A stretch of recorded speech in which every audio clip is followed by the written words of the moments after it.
ଲାଉମୁଣ୍ଡା ଗାଁର ଏକ ସତ୍ୟ ଘଟଣା।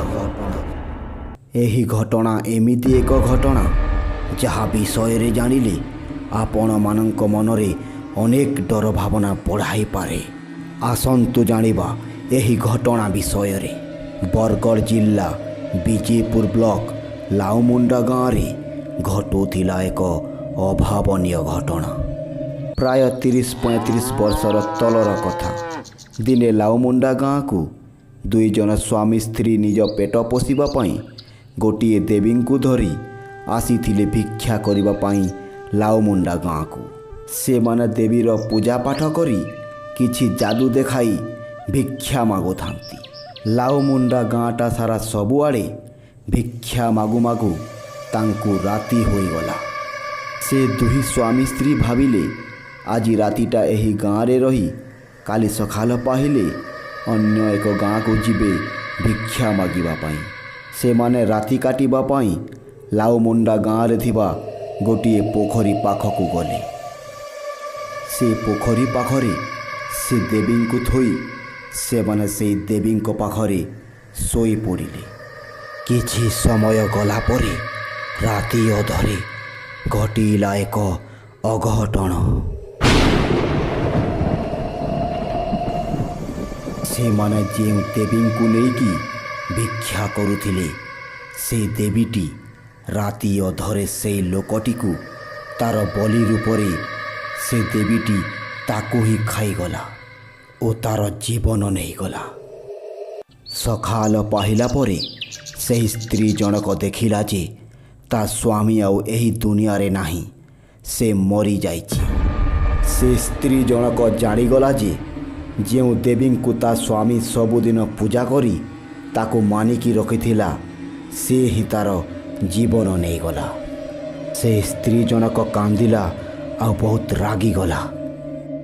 ସେ ସ୍ତ୍ରୀ ଜଣକ ରାଗରେ ସେ ଯେଉଁ ପୋଖରୀ ପାଖରେ ଶୋଇଥିଲେ ସେ ପୋଖରୀଟିକୁ ସେ ଦେବୀଙ୍କୁ ଫିଙ୍ଗିଦେଲା ଆଉ ସେ ସେଠାରୁ ଚାଲିଗଲା।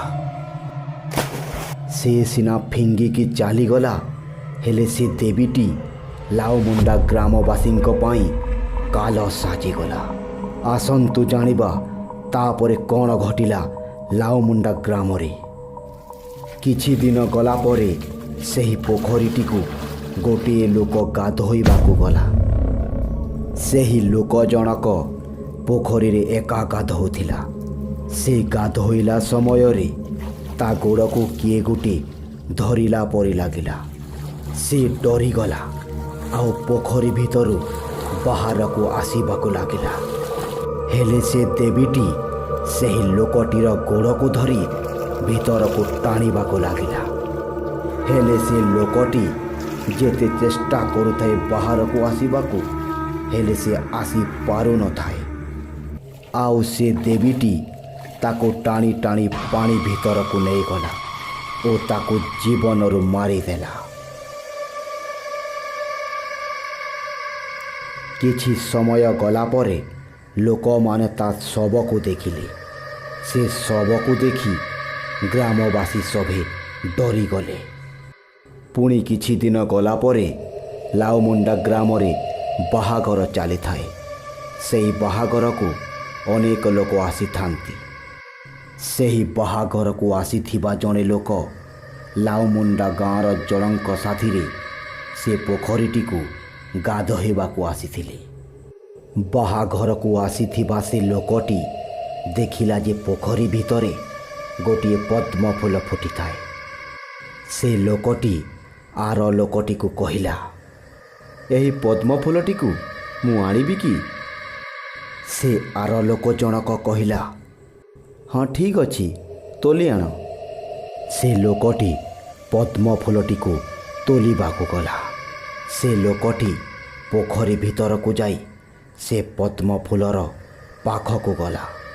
ହେଲେ ସେ ପଦ୍ମ ଫୁଲଟି ଲୋକଠାରୁ ଦୂରକୁ ଦୂରକୁ ଘୁଞ୍ଚିବାକୁ ଲାଗିଲା। ସେ ଯେତେ ତା ପାଖକୁ ଯାଉଥାଏ ସେ ଫୁଲଟି ସେତେ ଘୁଞ୍ଚୁଥାଏ। ଏହା ଦେଖି ସେ ଆର ଜଣ ଲୋକ ଜାଣିଗଲା ଯେ ଏହା ସେ ଦେବୀ ହିଁ ଏମିତି କରୁଛି। ଆଉ ସେ କହିଲା, ଥାଉ ଆଉ ପାଣି ଭିତରକୁ ଯାଆନା, ବାହାରକୁ ଚାଲିଆ। ହେଲେ ସେ ଲୋକଟି ତା କଥା ନ ଶୁଣି ଫୁଲଟିକୁ ଆଣିବାକୁ ଯାଉଥାଏ। ପୁଣି ଥରେ ସେ ଲୋକଟି କହିଲା, ଆରେ ତୋତେ ପରା ମୁଁ କହୁଛି ସେ ଭିତରକୁ ଯାଆନା, ତୁ ଶୁଣୁନୁ କାହିଁକି? ହେଲେ ସେ ଲୋକଟି ନ ଶୁଣି ପାଣି ଭିତରକୁ ଚାଲିବାକୁ ଲାଗିଲା। ପାଣି ଭିତରକୁ ଯାଉ ଯାଉ ହଠାତ୍ ପାଣି ଭିତରେ ବୁଡ଼ିଗଲା ଆଉ ବାହାରକୁ ଆସିଲା ନାହିଁ। ବାହାରେ ଥିବା ଲୋକଟି ବହୁତ ଡରିଗଲା ଆଉ ଚିତ୍କାର କରି ତାକୁ ଡାକିବାକୁ ଲାଗିଲା। ହେଲେ ସେ ଆଉ ବାହାରକୁ ଆସିଲା ନାହିଁ। ସେ ବହୁତ ଡରିଯାଇ ଗାଁ ଲୋକଙ୍କୁ ଡାକିବା ପାଇଁ ଦୌଡ଼ି ଦୌଡ଼ି ଗଲା। ଗାଁ ଲୋକେ ଆସିବା ବେଳକୁ ସେ ବୁଡ଼ି ଯାଇଥିବା ଲୋକଟିର ମଲା ଶବଟି ପାଣିରେ ଭାସୁଥାଏ। ଏହା ଦେଖି ଗାଁ ଲୋକଙ୍କ ମନରେ ବହୁତ ଡର ପଶିଗଲା। ଏମିତି ବର୍ଷକୁ ବର୍ଷ ଜଣ ଜଣଙ୍କର ମୃତ୍ୟୁ ହୋଇବାକୁ ଲାଗିଲା। ଲାଉମୁଣ୍ଡା ଗାଁ ଲୋକେ ପୋଖରୀକୁ ଏକା ଗାଧୋଇ ଯିବା ପାଇଁ ଡରିବାକୁ ଲାଗିଲେ। କିଛି ବର୍ଷ ଗଲା ପରେ ସକାଳ 4:30ରେ ଟିକିଏ ଟିକିଏ ଅନ୍ଧାର ହୋଇଥାଏ। ଲାଉମୁଣ୍ଡା ଗାଁର 2 ଜଣ ସ୍ୱାମୀ ସ୍ତ୍ରୀ ସେହି ପୋଖରୀଟିକୁ ଗାଧୋଇବାକୁ ଗଲେ। ସେମାନେ ପୋଖରୀ ପାଖକୁ ପହଞ୍ଚିଲେ। ସେମାନେ ଯେଉଁ ଘାଟକୁ ଗାଧୋଇବାକୁ ଯିବେ ଟିକିଏ ଦୂରରୁ ଦେଖିଲେ ଯେ ସେ ଘାଟରେ ଧଳା ଶାଢ଼ୀ ପିନ୍ଧି ଜଣେ 80 ବର୍ଷର ମହିଳାଟେ ବସିଛି। ସେ 2 ସ୍ୱାମୀ ସ୍ତ୍ରୀ ଭାବିଲେ କେହି ଜଣେ ଗାଧୋଇବାକୁ ଆସିଛି। ସେ ଘାଟରେ ଜଣକୁ ଦେଖି ତା ସ୍ୱାମୀ କହିଲା, ତୁ ଯା ଗାଧୋଇବାକୁ, ମୁଁ ଝାଡ଼ାରୁ ଆସୁଛି। ସେ ସ୍ତ୍ରୀ ଜଣକ ଏକା ଗାଧୋଇବାକୁ ସେ ଘାଟ ପାଖକୁ ଯିବାକୁ ଲାଗିଲା।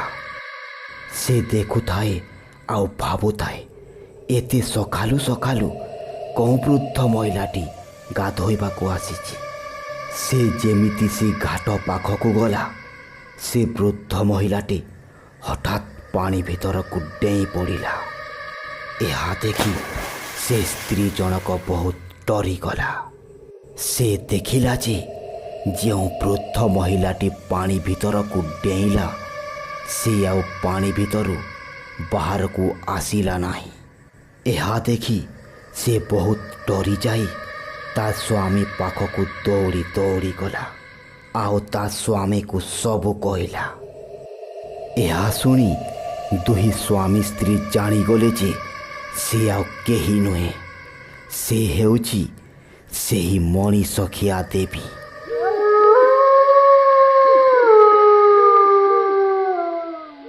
ଆଉ ସେମାନେ ନ ଗାଧୋଇ ସେଠାରୁ ଚାଲି ଆସିଲେ।